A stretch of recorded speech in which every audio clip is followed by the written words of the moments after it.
আসসালামু আলাইকুম ওয়া রাহমাতুল্লাহি ওয়া বারাকাতুহু। সকল প্রশংসা মহান আল্লাহ তাআলার জন্য, আলহামদুলিল্লাহ। লাখো কোটি দরুদ রাসূলের উপর সাল্লাল্লাহু আলাইহি ওয়াসাল্লাম।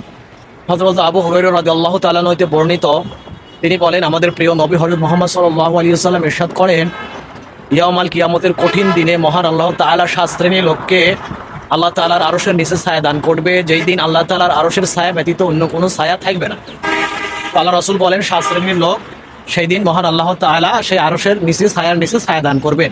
সেই 7 শ্রেণী হলো, 1 নম্বর ন্যায়পরায়ণ শাসক বা ন্যায়পরায়ণ বাদশাহ, অর্থাৎ যে শাসক আল্লাহ এবং আল্লাহর রাসূলের নির্দেশ অনুযায়ী, হুকুম আহকাম অনুযায়ী, কোরআন এবং সুন্নাহ অনুযায়ী রাষ্ট্র পরিচালনা করেন, অর্থাৎ তার শাসন কার্য পরিচালনা করেন, এক ব্যক্তি হবে সেই শাসক।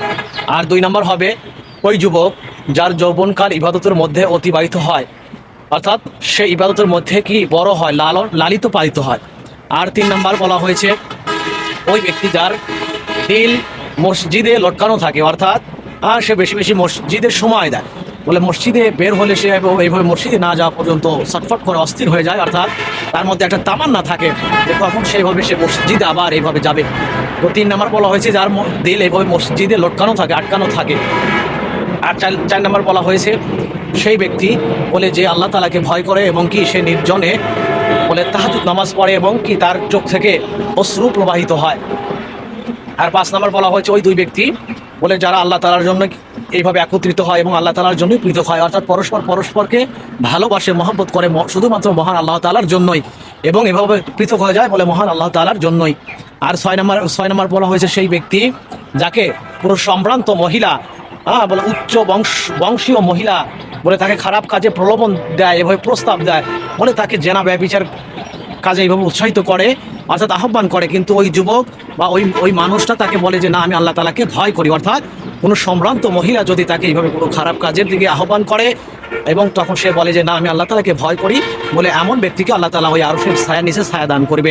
আর 7 নম্বর বলা হয়েছে ওই ব্যক্তি যে এইভাবে আল্লাহ তাআলার ভয়ে বলে দান করে, খয়রাত করে, কিন্তু এমনভাবে দান খয়রাত করে বলে এইভাবে তার বাম হাতও জানে না যে ডান হাতে এইভাবে কি দান করলো, অর্থাৎ দানের ব্যাপারে সেইভাবে খুব এইভাবে সচেতনতা অবলম্বন করে, বলে দুনিয়ার উদ্দেশ্য নয়, বলে একমাত্র আল্লাহ তাআলার সন্তুষ্টির উদ্দেশ্যে এইভাবে দান করে।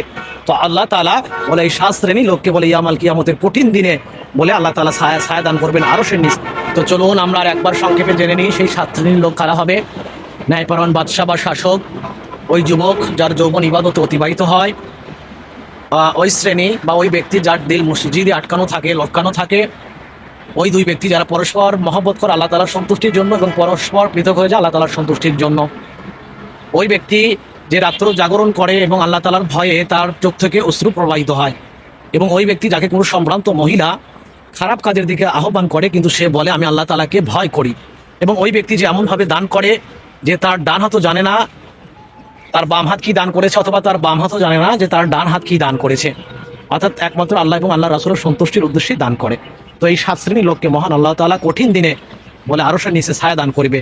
তো মহান আল্লাহ তাআলা আমাদেরকে এই 7টা গুণ অর্জন করার তৌফিক দান করুক, আমরা যেন এই 7 শ্রেণীর অন্তর্ভুক্ত হতে পারি। এই জন্য দোয়া, মেহনত, নিয়ত, এই 3টার সমন্বয়ে যেন আমরা এই 7টা গুণ অর্জন করতে পারি। মহান আল্লাহ তাআলা আমাদেরকে সেই তৌফিক দান করুক, আমিন। ভিডিওটি ভালো লাগলে অবশ্যই একটা লাইক দিবেন, কমেন্ট বক্সে আপনার মূল্যবান মতামত জানিয়ে দিবেন এবং ভিডিওটি সম্ভব হলে শেয়ার করে দিবেন। সবাইকে অসংখ্য ধন্যবাদ। আসসালামু আলাইকুম ওয়া রাহমাতুল্লাহি ওয়া বারাকাতুহু।